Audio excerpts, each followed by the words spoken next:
Dhavaleswaram barrage దగ్గర గోదావరి నది మహోగ్ర రూపం దాల్చింది. ఎగువ ప్రాంతాల్లో కురుస్తున్న వర్షాలతో వరద ప్రవాహం కొనసాగుతోంది. గంట గంటకు ప్రవాహం పెరుగుతూ ఉండడంతో ధవళేశ్వరం బ్యారేజ్ వద్ద రెండో ప్రమాద హెచ్చరిక జారీ చేశారు అధికారులు. 175 గేట్ల ద్వారా 14,40,000 క్యూసెక్కుల నీటిని కిందకు వదులుతున్నారు. భారీ వరదలతో పోలవరం జిల్లా దేవీపట్నం మండలం గొంతూరు వద్ద గండిపోచమ్మ ఆలయం నీట మునిగింది.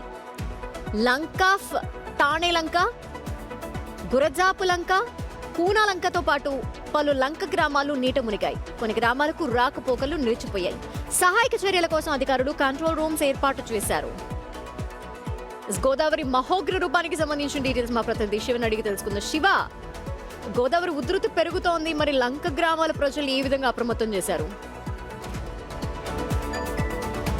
దాన్ని చూసుకున్నట్లయితే గంట గంటకి కూడా గోదావరి పెరుగుతున్నది. వరద గోదావరి పోటెత్తడంతో ఇప్పటికే రెండో ప్రమాద హెచ్చరిక అయితే ధవళేశ్వరం బ్యారేజ్ వద్ద జారీ చేశారు. ఒకసారి ఆ విజువల్స్ కూడా చూపిస్తాను. ఒక్కసారి ధవళేశ్వరం బ్యారేజ్ వద్ద విజువల్స్ వస్తే ఎవరికైనా కొంచెం భయం వేస్తుంది. అంత ఉగ్ర రూపం దాల్చింది గోదావరి అని చెప్పుకోవాలి. అయితే పూర్తి స్థాయిలో చూస్తే మనకి ఇప్పటికే లంక గ్రామ ప్రజలకు సంబంధించి ఇటు పి గన్నవరం నియోజకవర్గంలో ఉండే అరిగెలవారిపాలెం, అలాగే బురుగులంక, గంటి పెదపూడి, బెల్లంపూడి లంక, అదే విధంగా చూసుకున్నట్లయితే ఈ గ్రామాలకి ఇప్పటికే గంటి పెదపూడి వద్ద గండి పడింది. తాత్కాలికంగా ఏర్పాటు చేసుకున్న రోడ్డు మార్గం అయితే పూర్తిగా అయితే ఇప్పటికే ధ్వంసమైంది. ఈ గోదావరి ఫ్లడ్ తోటి అయితే మొత్తం కొట్టుకు వెళ్ళిపోయిన పరిస్థితి. అక్కడి నుంచి కూడా ఎవరో నాటు పడవలో ప్రయాణం చేయొద్దు.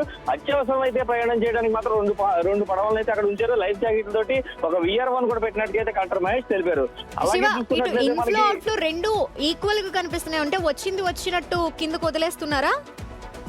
ఎస్ ధనా, ఖచ్చితంగా. ఎందుకంటే ఇంత ఫ్లోని ఆపడం అనేది డ్యామ్ కూడా కొంచెం ఇబ్బందికరం కాబట్టి సర్ప్లస్ లోనే ఉంటుంది. ఎందుకంటే ఫ్లో ఎక్కువగా ఉంది. దాదాపుగా 14 లక్షలు దాటి ప్రవహిస్తుంది కాబట్టి ప్రమాద స్థాయి అంటే 2 ప్రమాద స్థాయిలో చేరింది కాబట్టి పూర్తిగా అయితే సర్ప్లస్ అంతా కూడా అంటే వచ్చినట్లుగా అయితే దిగువ విడుదల చేస్తున్నారు. పూర్తి స్థాయిలో చూసుకున్నట్లయితే ఇప్పటికే మనకి పోలవరం జిల్లాలో కూడా ఇదే పరిస్థితి. అక్కడ ఇంకొకటి ఏంటంటే అక్కడ శబరి కూడా యాడ్ అవుతూ ఉంటుంది. శబరి నది యాడ్ అవడంతో అక్కడ ఫ్లోటింగ్ మరింత ఎక్కువగా ఉంది. ఇప్పటికే 100 గ్రామాలకి రాకపోకలు నిలిచిపోయి అక్కడ గర్భిణీలందరినీ కూడా ఇప్పటికే కోనవరంలోని CHCకి తరలించారు. జిల్లా కలెక్టర్ దినేష్ కుమార్ అయితే డైరెక్ట్ గా అక్కడే సీన్ లో ఉండైతే మినిట్ టు మినిట్ కూడా మానిటర్ చేస్తున్నారు. ఇప్పటికే 150 పునరావాస కేంద్రాలను అయితే ఇప్పటికే అక్కడ ఏర్పాటు చేశారు.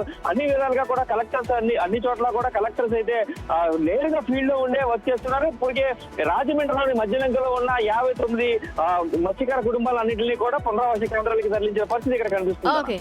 Thank you Shiva.